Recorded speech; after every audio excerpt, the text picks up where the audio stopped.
gente, tudo bem? Aqui é a Cibele Lopes para mais um episódio do Atipcast, gente. Aqui onde a gente escuta as histórias reais e eu trago para você ouvir e conhecer histórias reais de famílias atípicas, não é verdade? E hoje, gente, eu tenho uma convidada muito especial, gente. Eu tenho a Marcele aqui Oi, comigo, gente. oi, gente, boa Marcele, aí tarde. eu conheci a Marcele pelas redes sociais, a gente teve o Foi. prazer de se conhecer pessoalmente não faz tanto tempo, né? Não faz muito tempo, né? E a gente se conheceu em um momento muito bonito que foi na inauguração do Espaço do Bem, né? Exatamente, gente. Eu tive a honra de ter a presença dela lá. Eu que tive a honra, gente, de ir lá participar, né? Comandei uma roda de conversa maravilhosa lá. Exatamente. É um prazer te ter aqui. Prazer é todo meu, E eu amiga. fico muito feliz de dar voz a você. A gente precisa, né? As pessoas lá de casa precisam, as pessoas que estão lá do outro lado da telinha, na verdade, né? Precisam ouvir histórias reais como a sua. Gente, a Marcela tem um trabalho incrível. Gente, a Marcele, ela é mãe atípica, mentora em cuidado e aceitação da maternidade atípica. Ela é uma voz que acolhe quem cuida, porque ninguém sustenta o outro com o coração vazio. E aí, gente, a Marcele vai conversar com a gente aqui agora. Marcele, quem era você antes da maternidade atípica? Menina, boa pergunta. Ninguém me fez essa pergunta ainda. Eu acho que eu era uma menina antes da maternidade atípica, sabe? Tinha as minhas responsabilidades e tudo, mas eu era mais uma menina. E eu acho que depois da maternidade atípica que eu realmente virei uma mulher, que eu falo, eu acho que eu virei uma mulher assim mais empoderada, mais dona de mim e com a voz muito mais ativa depois da maternidade atípica, né? Depois da maternidade. E assim, como é que foi receber o diagnóstico da sua filha? Menina, é aquela coisa assim, às vezes a gente acha que porque a gente desconfia que você vai ter um filho atípico. Eu desconfiava que a Alice já tinha autismo, estava correndo já atrás para fazer investigação e tudo, mas na hora que a neuro deu o laudo ali, né, falou, não, a sua filha realmente se enquadra dentro do espectro autista, eu perdi o chão. Ela tinha qual idade? Ela tinha 1 ano e 10 meses. Bem novinha, Bem né? novinha. E, assim, o fato de ser nova foi ótimo porque a gente consegue, né? Sim, Quanto mais rápido é o diagnóstico, mais você consegue estimular a criança. sim. Mas eu falo que a gente viveu, assim, lá em casa 1 mês daquele luto, assim mesmo. Porque, por mais que eu estivesse correndo atrás das coisas, eu fiquei 1 mês anestesiada sem entender. Eu acho que toda mãe passa por isso, né? A dor do luto, né? Você imagina a sua criança de uma maneira e aí você vê que você vai ter que mudar a sua caminhada ali no meio do caminho. E tanto eu como o pai dela, a gente ficou assim, meu Deus, e agora? Como que a gente vai fazer? E aí eu fiquei 1 mês ali naquele luto, minha filha. Chorei muito, me culpei muito. E aí depois, com o tempo, a gente vai vendo que não adianta seguir assim, né? Mas que é um luto, eu acho que é um luto necessário que a gente precisa passar. Sim, extremamente necessário, né? Eu mesmo, na minha própria vida, teve duas situações que eu não vivenciei o luto. É até importante dizer, né, que o luto, gente, ele não é só quando alguém morre, né? Não. A gente tem o luto em várias situações. Quando acontece um divórcio, quando acontece um Sim, diagnóstico médico, como é o caso que a gente está falando aqui. Porque você idealizou algo que não aconteceu. Não era o que exatamente. você esperava. Então, assim, humanamente, o ideal é que se viva o luto. Com certeza. Eu costumo dizer que quando você está ali naquele período do luto, que você está se quebrando inteiro por dentro, é quando você está renascendo. Sim. Se você não passa por essa fase do luto, é como se a sua aceitação daquele diagnóstico fosse incompleta. Então, você tem mães, assim, eu não vou falar que não existam, mas tem mães que conseguem realmente passar aquilo ali, aceitou, já está enfrentando. Eu não fui uma dessa. Cada mãe tem a sua maneira de Exatamente. vivenciar esse luto.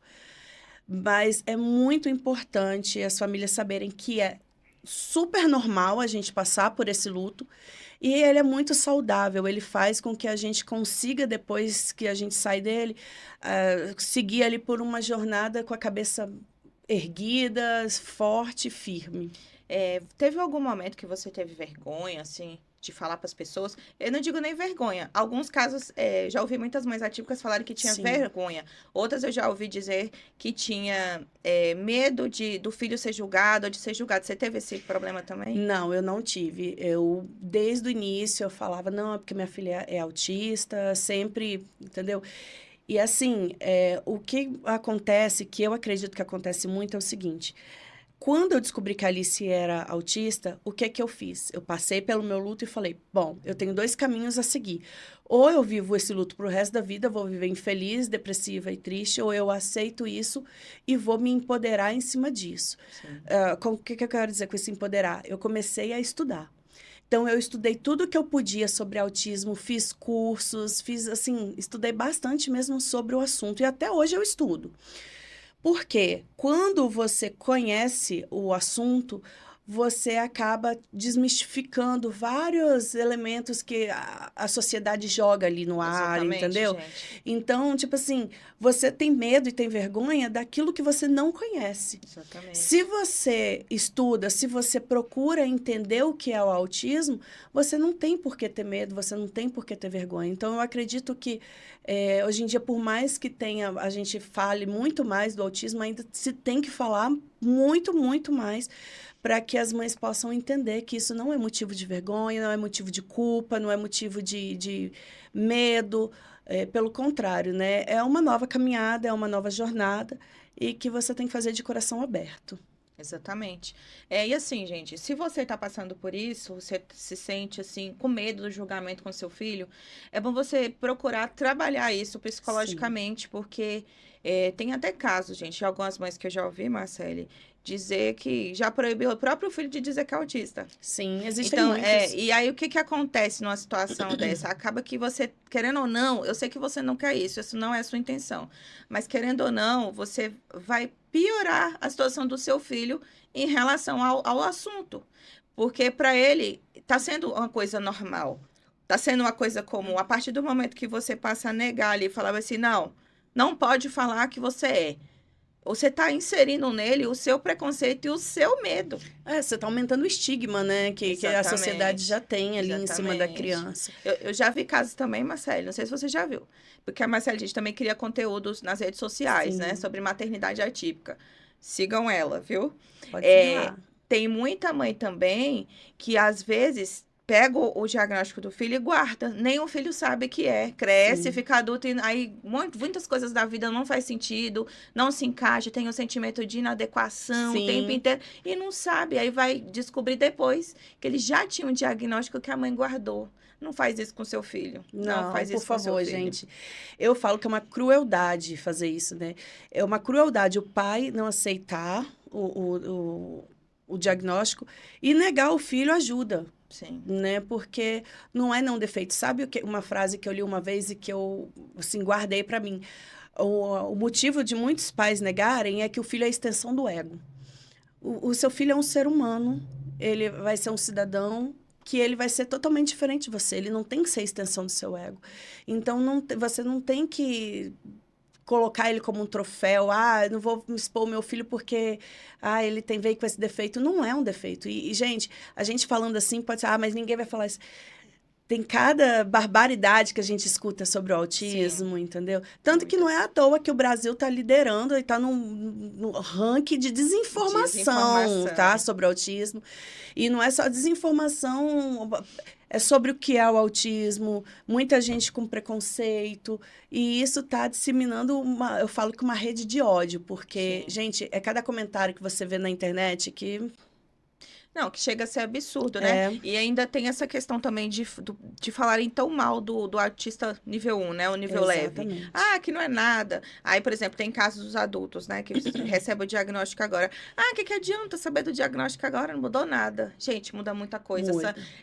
O índice maior de suicídio tá no autismo No leve. nível 1. No nível um, que a pessoa, ela Suporte. tá ali, gente, se esforçando para viver uma coisa que não é E verdade. eu pesquisei na internet, depois que eu vi essas reportagens, eu pesquisei na internet entre o nível 1 de suporte e entre as mulheres. Sim. Porque existem o masking, né? Sim. Que é a máscara. As mulheres, elas se forçam muito a mascarar os sinais do autismo ali. E isso faz com que elas fiquem, assim, extremamente exaustas. E depressivas entrem em depressão. também. Entendeu? A depressão no autismo já é uma coisa que você tem que tomar muito cuidado. Sim. Em qualquer um dos níveis.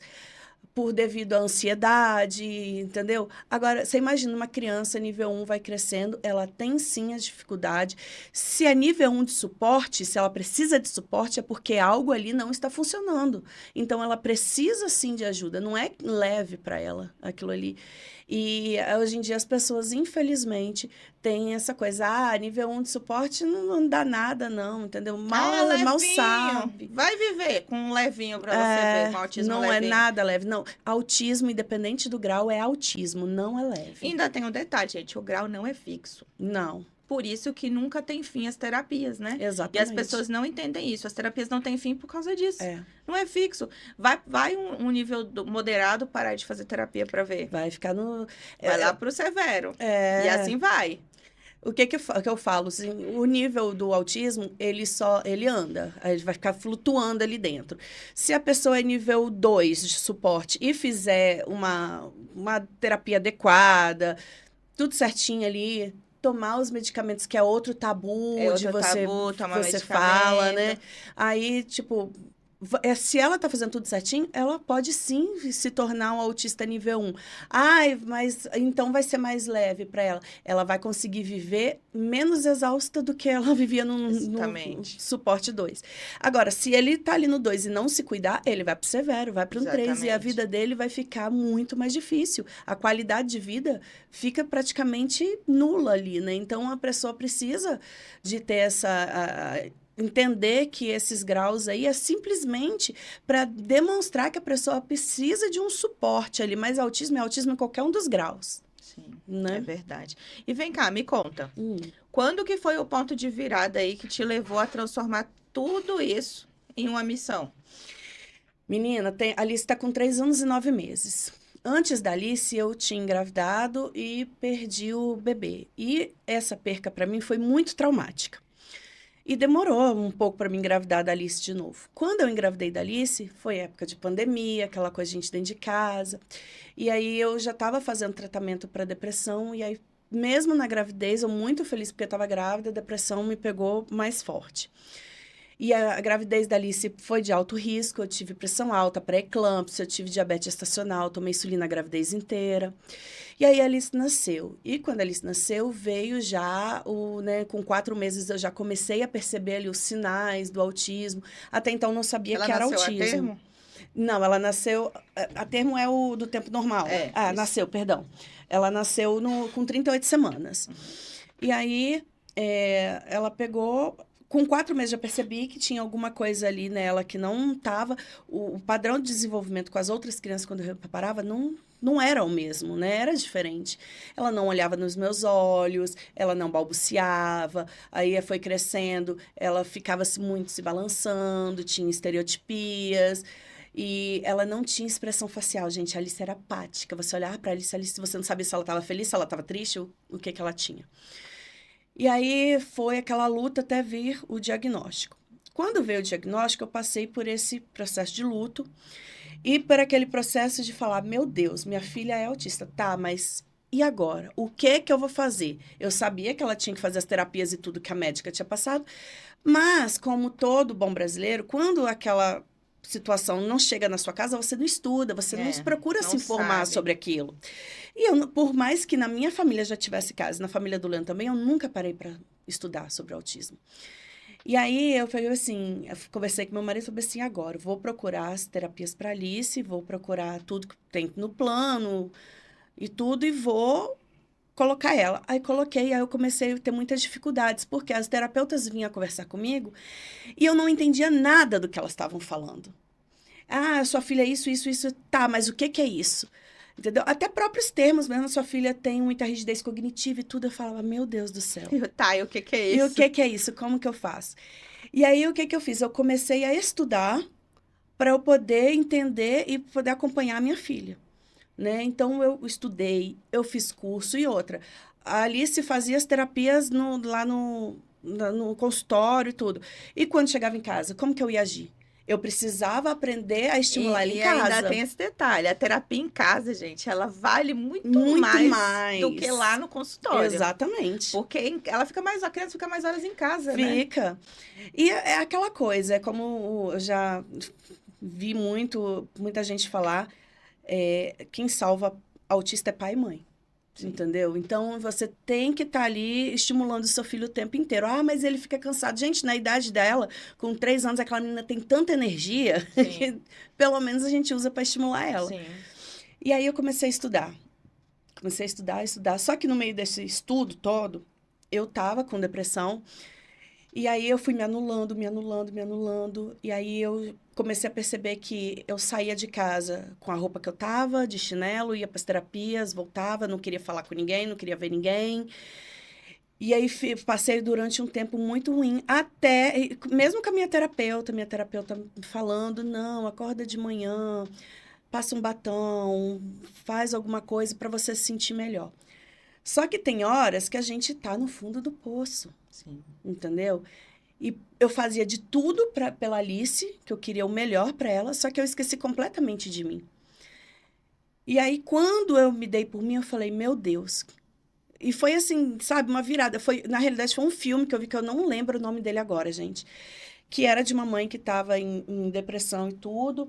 E aí, eu sei que nesse filme, no meio dele, me bateu aquele assim, eu não posso, a minha filha precisa de mim, né? Então, eu tenho que me cuidar. E aí foi quando eu comecei a virada de chave, assim, da minha vida. E aí a primeira coisa foi, eu tenho que me curar. Para mim estar 100% para minha filha. E aí foram pequenas coisinhas do dia a dia que eu fui mudando, mas que foi me fazendo muito bem. E aí, até que eu cheguei num ponto que eu falei, não, agora eu tô legal.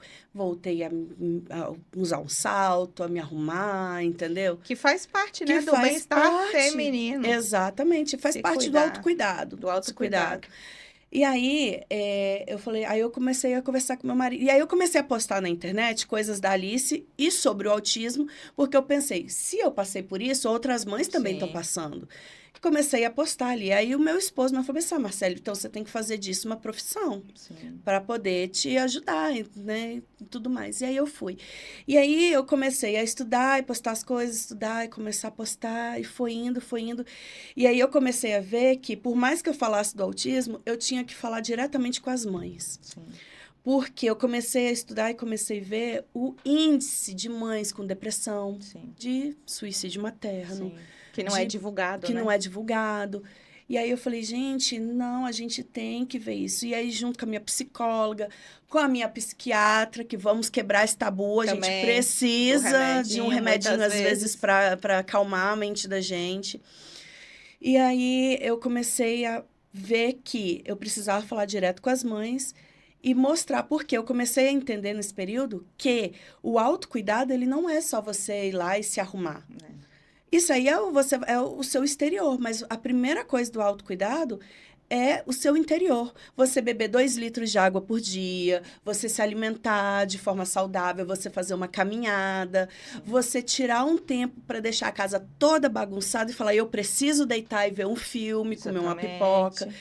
E aí eu falei, não, eu preciso arrumar uma maneira de ajudar essas mães. Até porque, o que pode acontecer com a casa, por exemplo, você deixou sem arrumar ele por um tempo? Vai ficar só bagunçada. Vai ficar lá. Pode ser que alguém reclame, mas fazer o quê? Vai ficar lá, entendeu? E aí essa foi a minha virada de chave, entendeu? Quando eu comecei a perceber que para eu conseguir tratar bem a minha filha, a minha família, para eu tornar aquele lar ali saudável para ela, para me conseguir dar os estímulos que ela precisava, eu precisava me cuidar, eu preciso estar bem para minha família estar bem. E aí foi a minha virada de chave, assim. Foi quando eu entendi que eu poderia cuidar bem da minha família e que eu poderia usar a minha voz para dar voz para outras mães também. Sim, e gente, isso é muito interessante, porque eu vejo muitas mães falam para mim lá no direct, né, do Insta. Eu queria ter sua coragem para eu gravar um vídeo, eu queria tanto falar. Eu falei, gente, mas você pode fazer isso. Exatamente. É possível. É totalmente possível. É possível. E eu já recebi a seguinte mensagem, Marcele, você fala tanto de autismo, mas já tem tanta gente falando. E precisa de mais gente. Ah, precisa. Precisa. Com certeza. Precisa de muita gente falando para a gente conseguir... Não, e falando certo, E né? falando as mensagens que precisam ser passadas ali da maneira correta, passando as informações Sim. corretas, né? E você sabe uma coisa que eu tenho visto, que eu percebi na maternidade atípica? Você sabe que no nosso caso, né, como mães atípicas, tem muitas coisas que a gente precisa de uma intervenção de lei, né? Sim. E aí o que acontece? As pessoas não têm noção, e é compreensível, de que, eu vou ficar atrás de político, por exemplo, como eu já ouvi muito, né? Gente, Sim. eu mesma tinha esse preconceito. Eu Sim. tinha, e era um preconceito. E eu não estava certa. Por quê? Eu comecei a ver que tinha alguns casos que tem uma lacuna na lei. Exatamente. E como é que vai alterar aquilo ali se eu, que sou a mãe ali do meu filho, que tô com ele ali, eu que sei disso, eu não vou lá falar? Exatamente. Não vou me manifestar. Então, eu passei a começar também a andar, a entender. Eu quero saber o que significa Frente Parlamentar do Autismo. Exatamente. Eu quero saber o que é. Então, eu vou lá. Inclusive, gente, eu gravei um episódio sobre esse tema. E é muito importante que vocês vejam. Pra vocês Sim. entenderem o papel de uma Frente Parlamentar do autismo, da síndrome de Down e, assim, de cada pauta. Então, assim, eu comecei a entender que eu precisava estar ali no meio, eu precisava me aproximar se eu quisesse que alguma coisa mudasse, porque adiantar alguma coisa ficar em casa reclamando. Exatamente. Nada. Não muda nada. E a gente não tá falando aqui de fazer campanha política. Exatamente. Não tem nada a ver com campanha partidária, de lado político, se é Exatamente. esquerda, se é direita, não tem nada a ver com Não isso. tem nada a ver. O que a gente está falando aqui é de você usar a sua voz para você mudar a realidade. Exatamente, porque se você não vai lá nas leis, não vai mudar nada, tem que começar mudando por lá. Menina, eu fiz um post que recentemente viralizou, que foi falando sobre a aprovação que teve na Câmara da aposentadoria para as mães atípicas e cuidadores de pessoas atípicas, né? E aí viralizou, que a gente fica muito feliz, porque a gente quer levar a informação. Quer que chegue a mais pessoas. Só que o que eu percebi também foi a quantidade de pessoas que não lê a legenda, não lê ali o que está escrito, fazem comentários totalmente assim inapropriados para aquela postagem, e a quantidade de pessoas que tem assim lê já aquilo com preconceito e não, tipo assim, não consegue interpretar a mensagem que você está querendo passar ali. Gente, a gente só consegue alguma coisa perante as leis. O Brasil é um país democrático, então a gente precisa das leis para conseguir alguma coisa. Um comentário que eles fizeram muito nessa postagem foi que, mas e as mães que não têm dinheiro para pagar a guia do INSS, como que vai ser? Deveria ser para todas. Eu falei, gente, o Brasil está longe de estar num cenário ideal. Exatamente. Mas a gente precisa começar por algum lugar. E tem que fazer alguma coisa. Entendeu? Tem que fazer alguma coisa. Então, é muito ruim vai continuar sendo difícil para algumas mães? Vai. Só que, aos poucos, a gente vai mexendo uma coisinha aqui, mexendo outra coisinha ali, fazendo uma lei aqui, fazendo uma lei ali.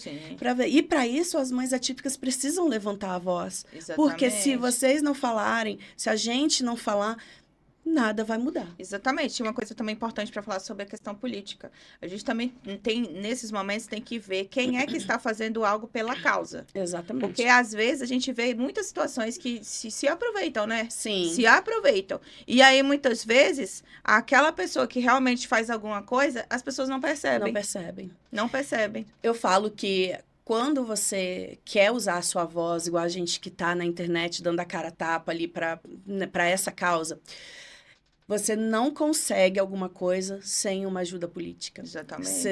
Porque para você mudar alguma coisa, você precisa, levar a sua voz e a voz de outras mães. Então, eu tenho um grupo no WhatsApp que a Cibele até faz parte também, né, Cibele?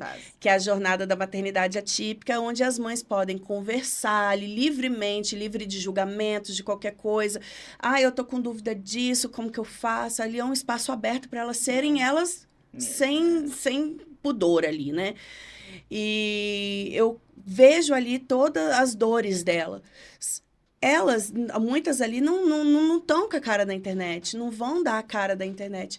Mas eu posso usar a minha voz para falar, olha, acontece isso, isso e isso. Elas têm problemas com isso, isso e isso. Porque aquele problema ali não vai ser delas, vai ser de uma comunidade inteira. Sim. Entendeu? E como que a gente resolve problemas de uma comunidade inteira? A partir das pessoas que estão ali na frente, que têm as pautas para estar resolvendo isso. É exatamente. E hoje, gente, no DF, quem tem as pautas que interessa a mãe atípica, eu quero deixar bem claro que é o deputado Eduardo Pedrosa, e a gente não está falando sobre política. Não é sobre política. Ele tem essas pautas e ele realmente tem feito algo, muitas coisas que ele tem feito. Sim. Não é?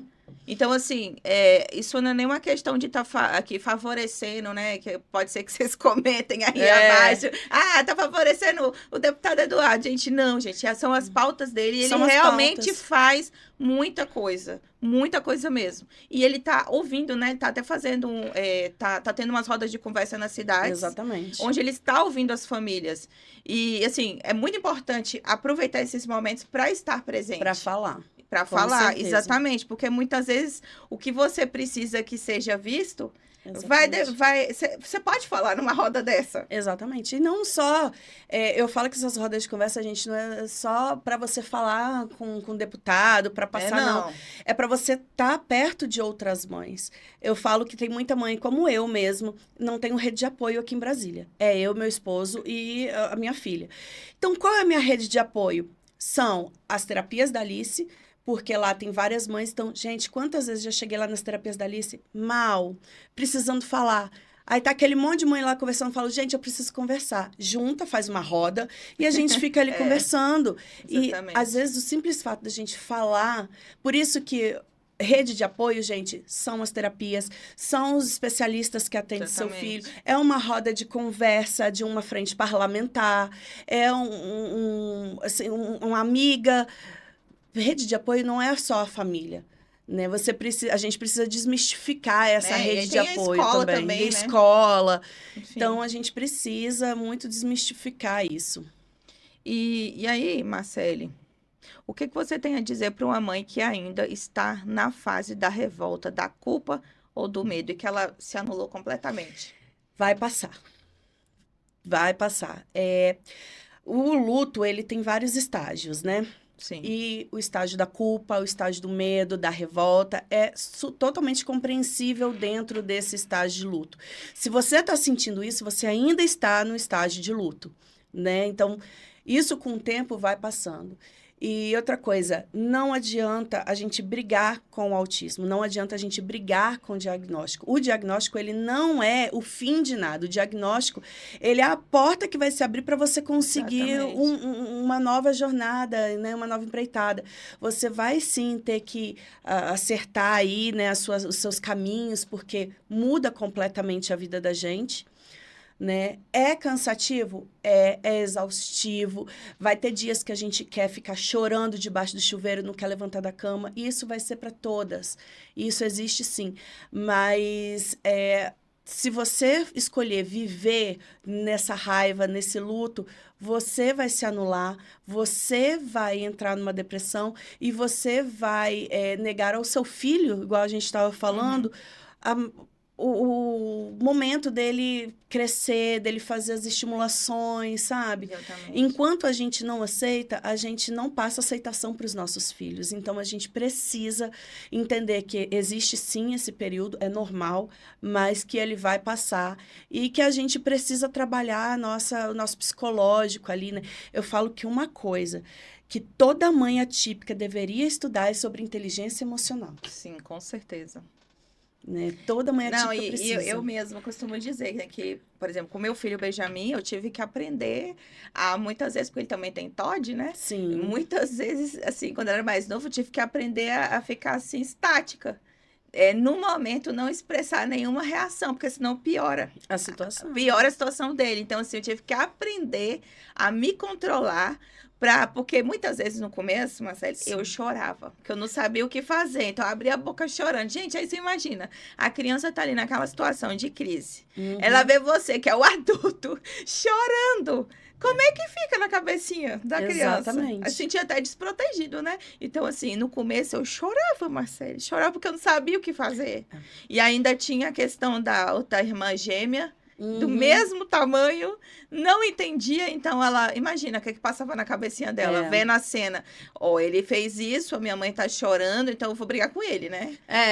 Não tem como cobrar, e ainda o outro ainda também vendo, então assim, gente, não tem como se você não levantar, sacudir a poeira e não ficar com esse tabu de que não pode procurar ajuda psicológica, de que não pode tomar remédio.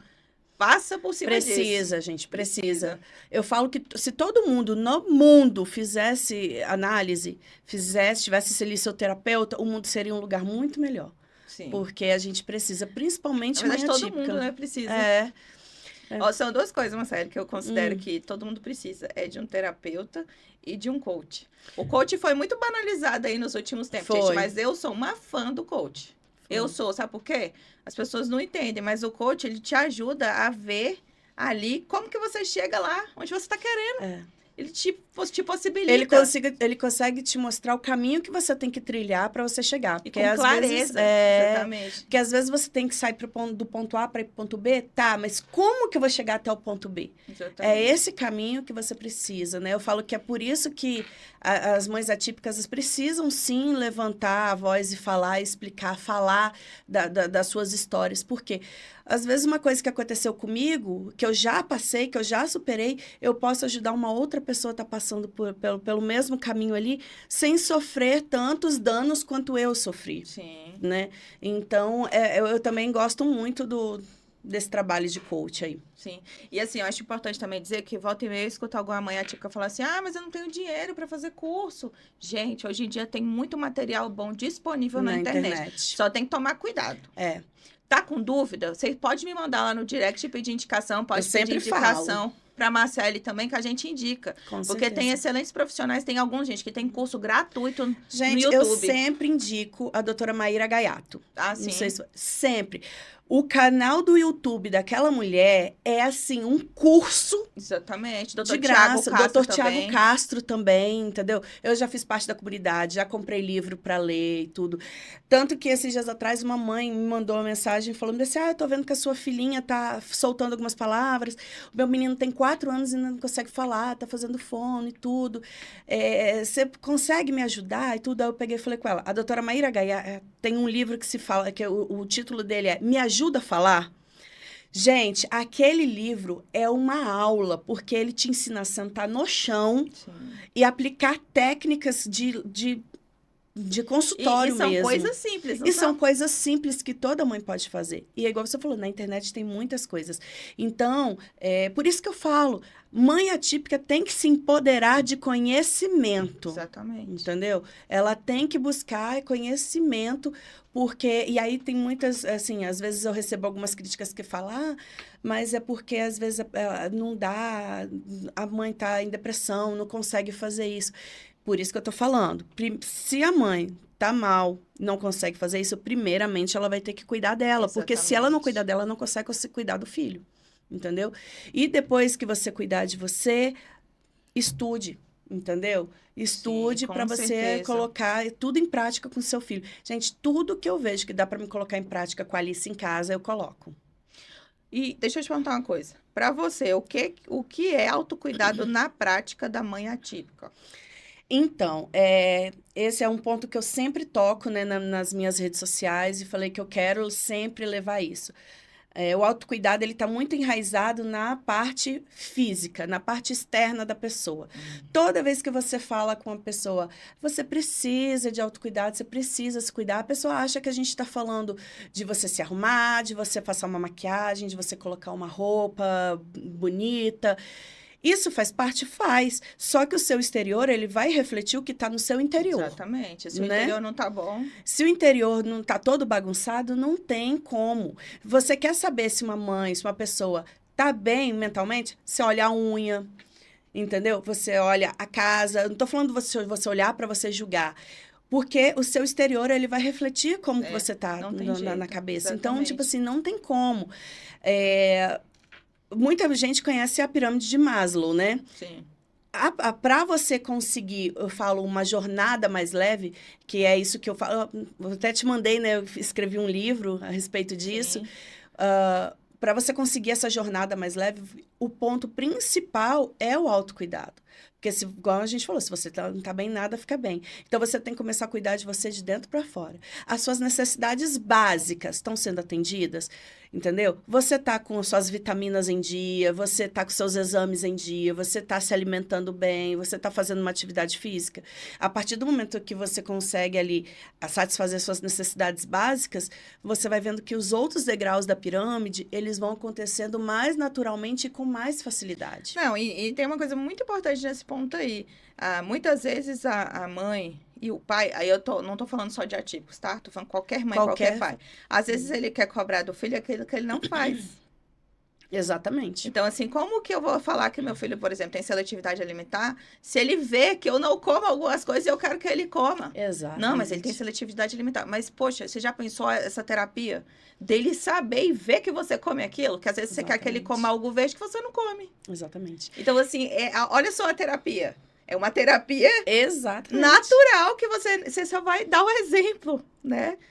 Eles vão repetir todos os nossos atos, tudo que eles veem em casa. É por isso que a gente fala que criança não é preconceituosa, não é nada disso. Sim. Eles vão repetir o que eles veem em casa. Exatamente. Os hábitos alimentares de uma criança da mesma forma.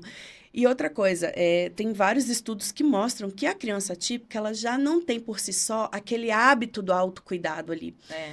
Exatamente. Então, você cuidando de você e mostrando para o seu filho, ele vendo você se cuidando, você tendo uma alimentação boa, você cuidando, sim, de passar uma maquiagem, de colocar uma roupa, ele vai fazer a mesma coisa. Sim. Entendeu? Ele vai criar esse hábito. E eu estava até conversando sobre essa parte da alimentação e essa parte do negócio com a doutora Lara, né? Que ela é nutricionista. E ela vai vir aqui Ela também, vai vir gente. aqui também, gente. E eu estava conversando com ela, assim, você pega uma criança que tem uma alimentação ali mais controlada, que vê os pais comendo, que os pais fazem, dão ali para a criança. É claro, gente, que a gente não está generalizando. A gente sabe que existem autistas que realmente não aceitam, entendeu? Mas existem casos e casos. Da mesma forma que tem aqueles autistas que não aceitam nenhum outro alimento, tem aqueles autistas que têm a seletividade por base da alimentação dos pais. Exatamente. Tem aqueles autistas que têm muitos problemas no dente, que não aceitam escovar os dentes, porque não vê isso com os pais. Então, o autocuidado, ele não é necessário só para a mãe, só para a família. Ele é necessário para você criar um hábito na criança. Entendeu? Porque autistas, eles precisam criar hábitos, eles precisam de rotina. Se você insere na rotina deles o autocuidado, ele vai ter uma... Você vê como é que é engraçado. Como é que você pode cobrar...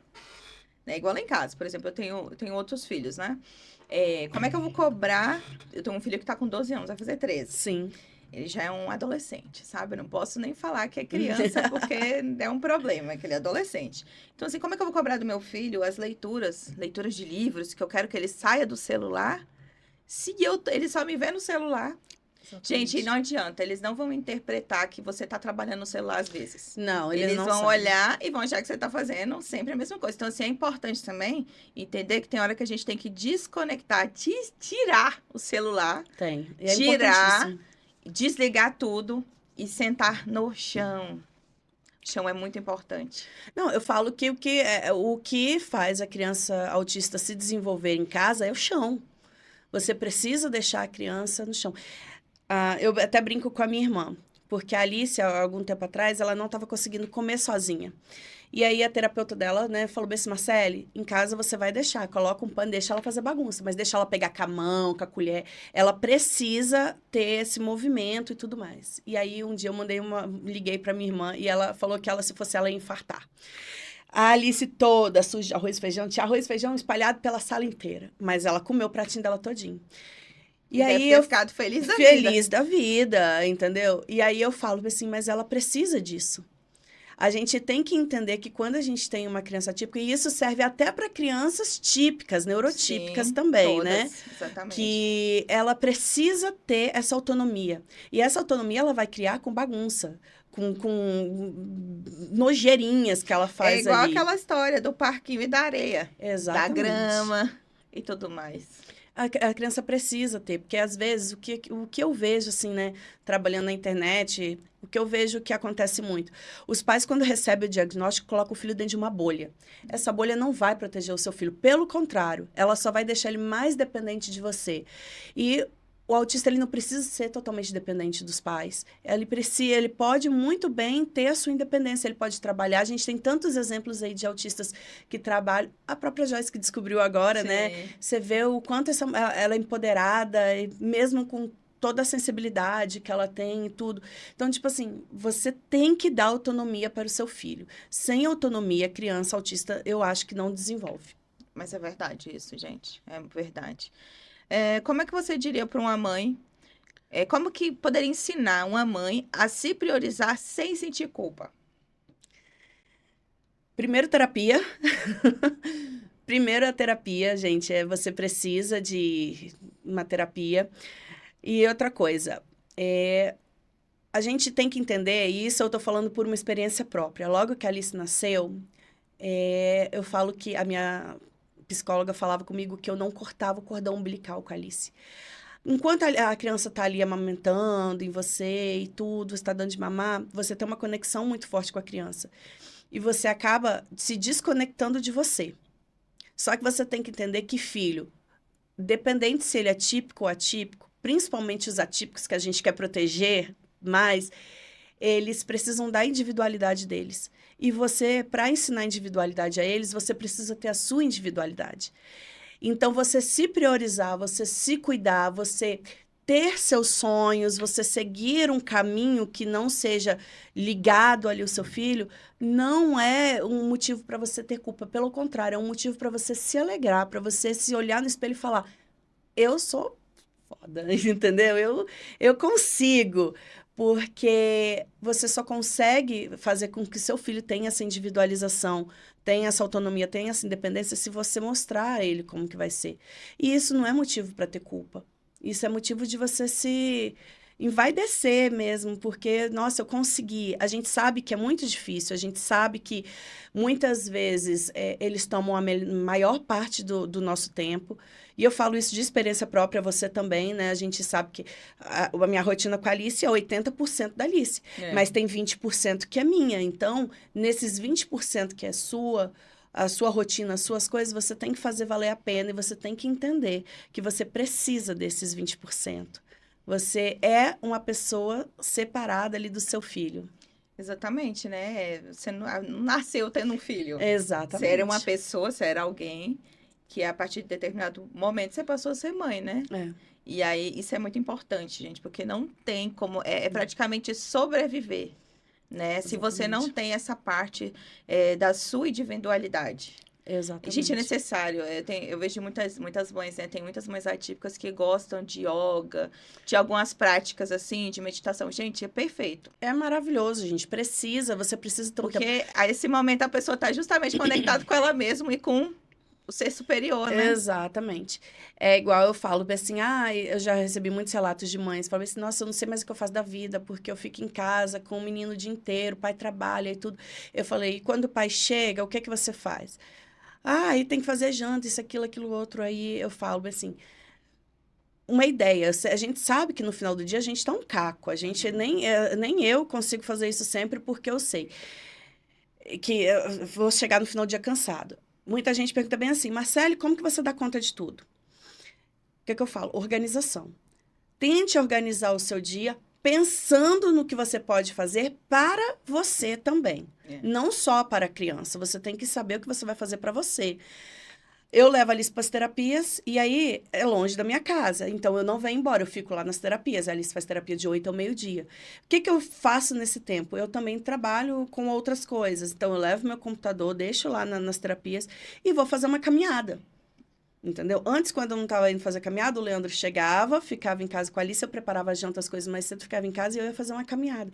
Gente, você tira 40 minutos do seu dia para você fazer uma caminhada, aquilo te dá uma paz tão grande. Coloca uma música, sabe? Isso ajuda demais. Então, você tem que organizar o seu dia, não pensando só nos afazeres. Eu tenho que limpar a casa, eu tenho que... lavar roupa, eu tenho que fazer comida, eu tenho que estimular o meu filho. Você também tem que colocar você ali como prioridade. Você tem que ser um item importante ali do seu dia. Aí eu queria perguntar para você aqui, na verdade, eu queria que você deixasse uma mensagem. A gente infelizmente está acabando o nosso tempo.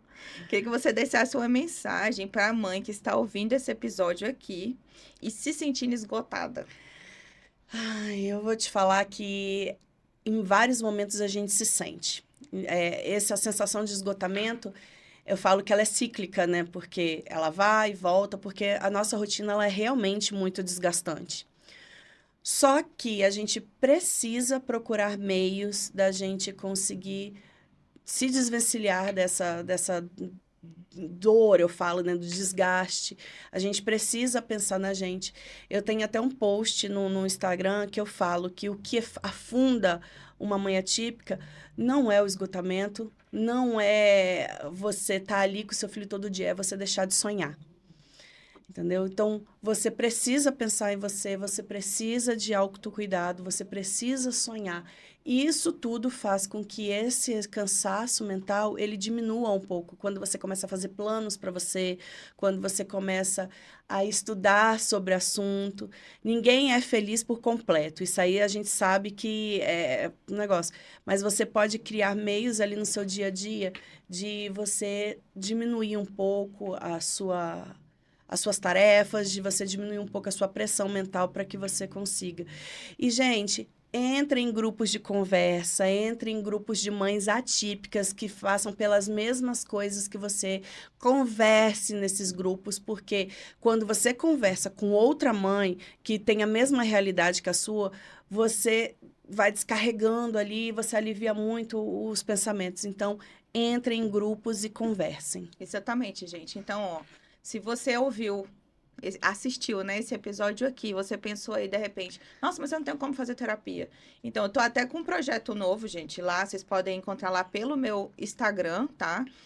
Com um grupo Vou deixar no onde... meu Instagram também, para quem quiser entrar. Exatamente, que é um grupo onde a gente vai fornecer terapia online em grupo e roda de conversa em grupo online também. Então, assim, não é por essa falta que você não vai avançar, porque estou aqui deixando um caminho aberto para você. É só você acompanha por lá, pelo meu Instagram, que aí você vai acessar. Se tiver dúvida, pode me chamar lá no privado, pode deixar aqui também a mensagem aqui no comentário, tá?